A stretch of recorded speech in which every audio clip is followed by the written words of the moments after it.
Hello and welcome. It's the last week and it's the most exciting photo finish is what it looks like as of now. Welcome to the 2015 Delhi Election Tracker JV of sorts between Boom Live and CVoter. Also joining us today, Premchand Paleti of C Fore, the other polling agency that's been keeping a steady track of what's been happening in the state of and the city of Delhi. Gentlemen, thank you so much for joining us. One of the 3 or 4 questions that we're going to ask today are really, one is, what is the momentum like? And it's really the momentum which is going to make the big difference. The second is who's going to vote on the day when everyone comes together and the final votes are cast. I mean, is it going to be in consonance with the kind of trends we've seen in the polling, particularly when it comes to gender and income divisions, or could there be any shifts? The next is the Modi factor, right? So since the C4 polls were done, we've seen several more rallies, and there will be more where the Prime Minister himself has made his presence felt, and knowing that he's had a significant impact on voting behavior, or at least some impact on voting behavior, what could be the potential change? Again, trying to understand the momentum there. Also, the last question in a way, which also goes back to where it all started from, have the people of Delhi truly forgiven Arvind Kejriwal? Those are the questions that we are asking. Let's begin with where the CVoter Four poll starts off, which is it gives up 31 to 35 seats. It gives BJP as well 31 to 35 seats, and the Indian National Congress 2 to 7 seats. So Premchand Paleti, thank you very much for joining us on this little journey that we've had for some time now, last 6 weeks actually, as we've been counting down and looking at poll by poll how things have been changing on ground. So what's your sense? Can you take us through some of the more interesting details of the survey that you've done? So what we have observed is that there is a class divide in Delhi. The lower income strata voting overwhelmingly for Aam Aadmi Party, and the middle and upper classes voting in favor of BJP. So a lot depends on the turnout also, not the absolute number, but the difference between how the turnout of the lower economic strata and the upper economic strata. So if they more than 70% of lower economic strata come out to vote, and less than 50% of middle class come out to vote, things can be very much in favor of Aam Aadmi Party. How are you seeing it? I mean, you've also been looking at the income-wise breakup of the voter turnout, or at least the voter preferences. Now, how much of this is likely to translate into voter turnout, and in what proportion, in your sense? No, we can't predict voter turnout as of now. But if there is a huge difference between turnout of lower economic strata voters and middle and higher income strata, then it is advantage up.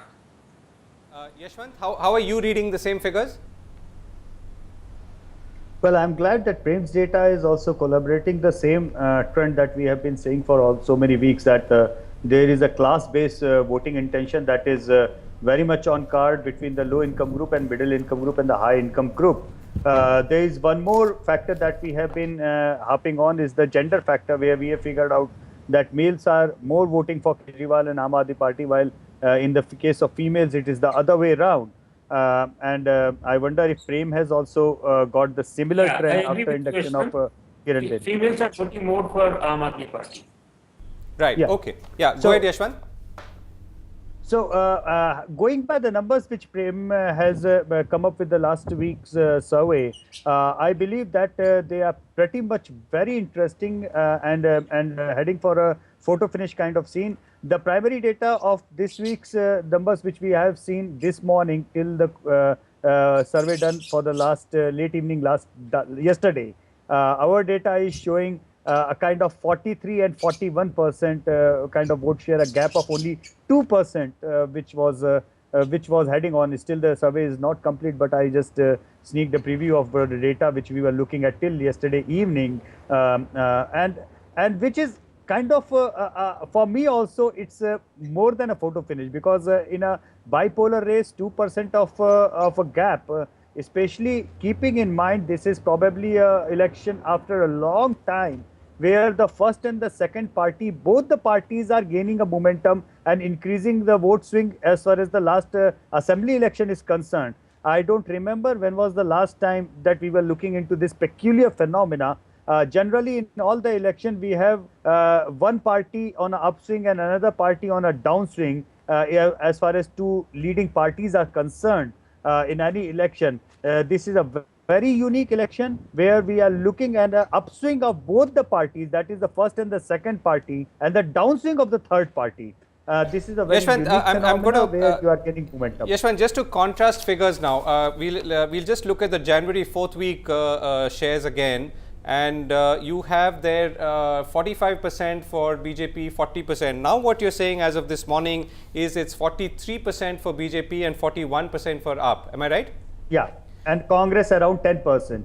Okay, That's so approximate the data where the field work is halfway through, yeah, I would say. But interesting trend to confirm this morning. So what's the, okay, let me come back to Prem. Prem, what's the momentum that you're seeing here? I mean, I know your survey is perhaps the most dramatic in as much as you've placed AAP and BJP at the same level. But if you go back, let's say 6 weeks or 8 weeks, are you seeing a clear secular trend in the momentum of the way the opinion or people's outlook has been changing? Yes, I feel the momentum building in favor of Aam Aadmi Party, but we have not tracked after Modi came into the field. Okay. We have not, like yesterday, his speech was, I believe, very good. So what would be the impact of that speech? And he's going to address more rallies. And now BJP is in full force in last 5-6 days. So we have not measured what's going to be the impact of this. Right. So, but yes, up till now, momentum has been building in favor of Aam Aadmi Party. Right. Okay. So Yashwant, so since you've done several polls, I mean, all 4 weeks of January as we stand now, what's your sense? So there is the Modi factor, there's the Modi plus Kiran Bedi factor, and there's the Modi plus Kiran Bedi factor. Assuming that there's Modi plus a lot of all senior BJP folks who are now all camping in Delhi. Let's try to put up all these numbers into perspective of Modi and Kiran Bedi and without Modi and Kiran Bedi kind of situation. In the last 4 months that we have been doing the tracking poll, we have shown in all our polls that while in September, October, Aam Aadmi Party was trailing by 10 to 12% votes across all the surveys from the BJP. By the time December came in, they had actually patched up that lead to just about 1%. So they gained almost about 10% votes in 3 months. That was before Modi, that was before Kiran Bedi.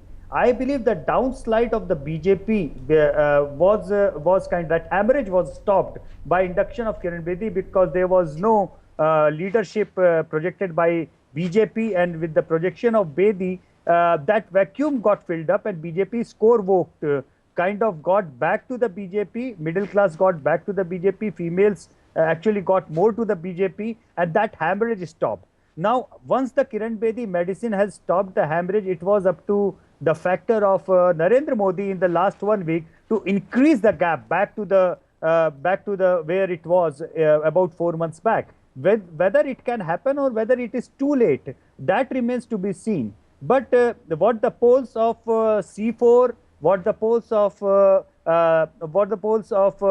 Cicero, or what the polls of CVoter have been confirming so far, that it is a very tight and very close finish. Our polls have been tracking that there is a slight lead for the BJP. Whether in the last 5 days Modi can take this lead further, or whether Aam Aadmi Party can take this lead shortened and take a lead over the BJP, that remains to be seen. But whatever the margins Premchand Paleti or Dhananjay Joshi or Yashwant Deshmukh have been saying, or CVoter, C Fore and Cicero have been saying, they are pretty much very close margins, from starting from 1% to 3-4% kind of thing. Right. In a bipolar race where both the parties are gaining momentum every day, these margins are nothing. Right. So I think the question therefore to ask is, if you were to look at past trends, what can happen really in 3 days or 4 days, assuming the Modi factor or the Modi plus Kiran Bedi factor is out in full force? Prem, do you want to respond to that first? I think everything will be decided in last 24 hours. Okay. So only an exit poll can give the right picture. Pre-polls, I think, maybe could be very off the mark also. So it's very dangerous to predict actually. Okay. So you're saying so only an exit poll, I think, will give the picture. And then what happens? So political parties are not known to use all fair methods, So some of them may be using unfair means also. Right. So it's very difficult to predict this election. Okay, Yashwant, so would you feel the same way? On the last mile, things become much more tougher because it's, for all the reasons that Prem just pointed out? Well, yes, even the polls which had given the BJP the lead, when we were projecting the BJP in the lead, then the last week survey, we had given only 37 or 36 seats to the BJP, And having said that, there are 2 seats where in one seat the INLD candidate is in full force and another seat the BSP candidate in full force.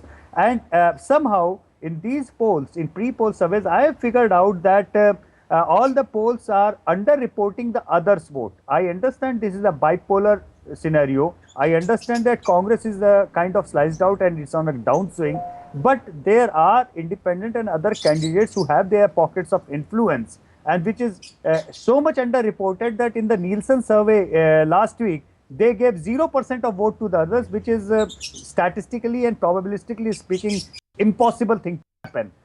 So what I'm trying to say that even if 2-3 of such candidates kind of pull back and put up a good show, then these numbers can dramatically change and come to a scenario where Aam Aadmi Party and BJP both land up between 30 to 35 seats, as Prem is saying, and Congress even with the 6-7 seats could be the deciding factor, or the couple of the independent others who are in a very good fight, one from the INLD, another from the BSP, and another third independent, they could be the deciding factor. So this is just heading for a tight photo finish. It's the last over of the T20 match, as we have been saying all along, and this is going to go down to the last ball. Right. Okay. So let's pick up 3 other questions, and we'll come back to the key point, of course, in a short while, which is both the C4 and the CVoter polls and their findings. The first question is, have people forgiven Kejriwal? Let's look at, let's try and understand this question or pose this question from what the polls are saying. Prem, what's your sense? By looking at your own C4 poll and the work that you've done, are you getting a clear sense that, if nothing else, Kejriwal has been forgiven? Yes, if you compare with the Lok Sabha results, where they were leading in only 10 seats, now if we are going up beyond 30, so large number of voters have forgiven them. That's what I understand. And in our survey also, in one question we asked them. So around 68% said the government did fairly well. So I think a large number of voters have forgiven Kejriwal for quitting the government in 49 days. Right, Prem, and also in your survey, corruption is still the highest, highest ranked issue, right? 23% of people place corruption at the highest. So is that corruption and actually inflation both go together? So that figures are only, we asked them to rank all the problems, and this is the percentage of respondents who said it is ranked number 1. Right. So, but overall, they go neck and neck. Corruption and inflation, they are very close.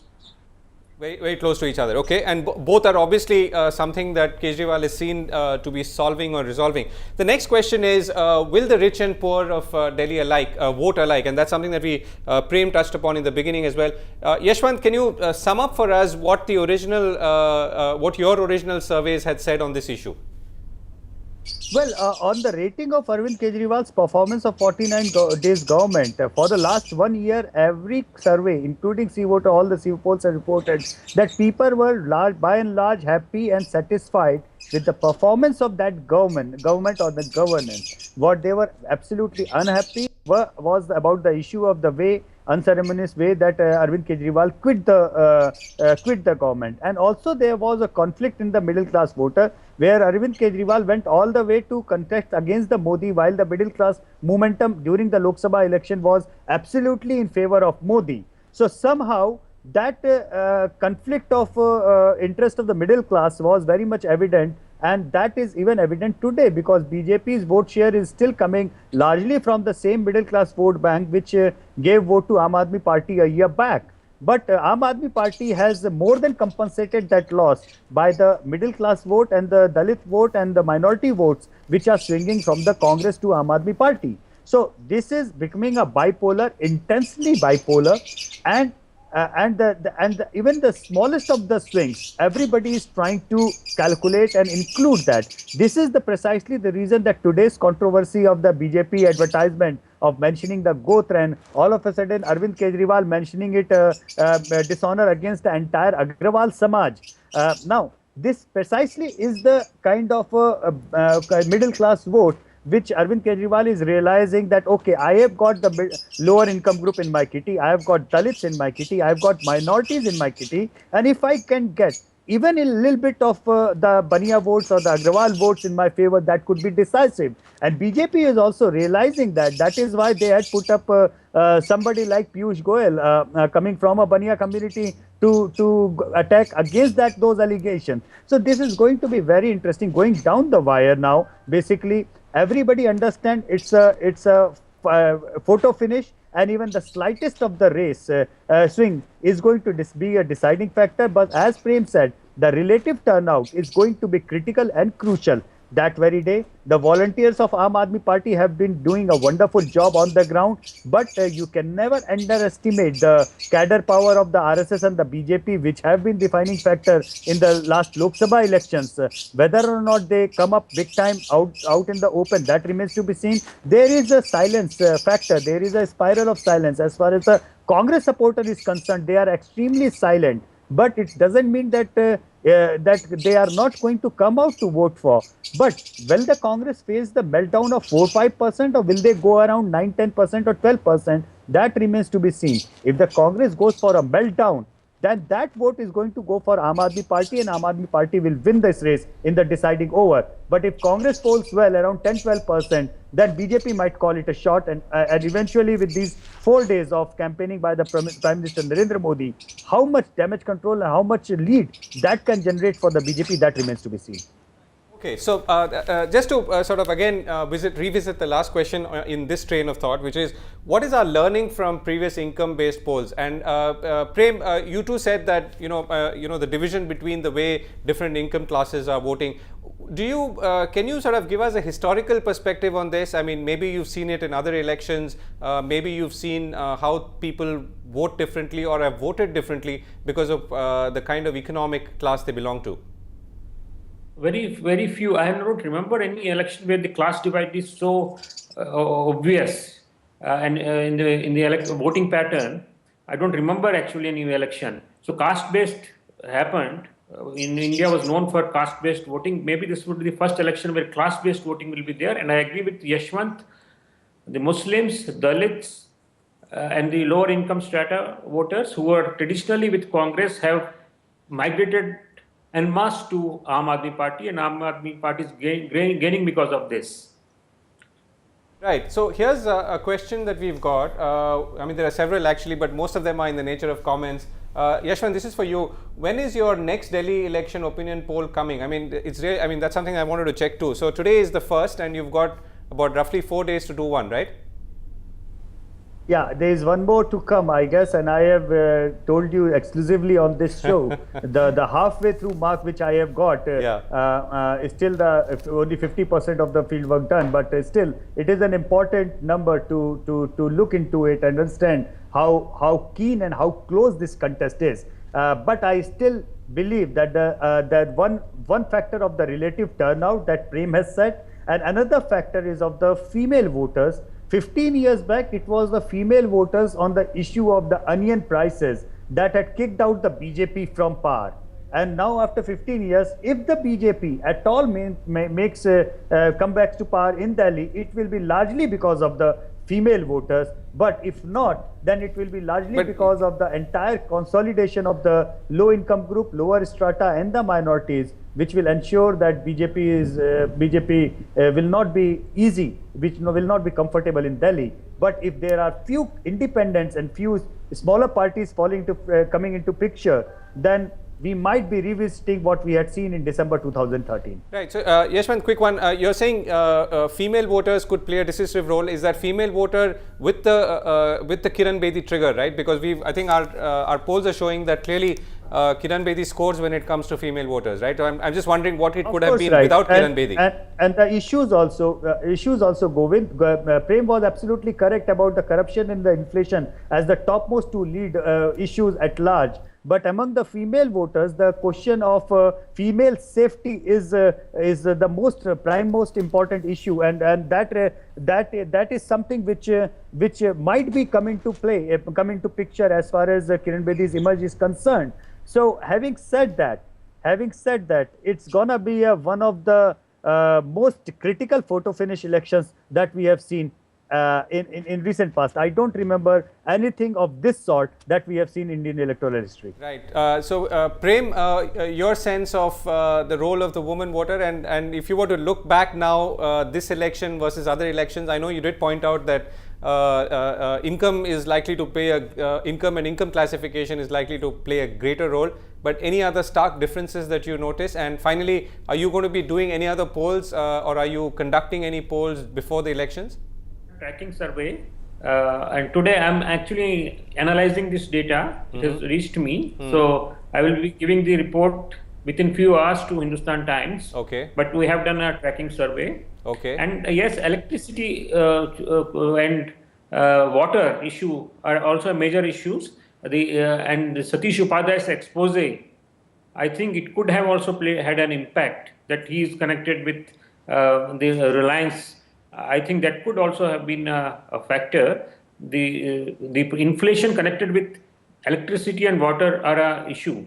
Right. So are you okay? Kejriwal saying that he will give free water and reduce electricity prices by half. This is playing an impact.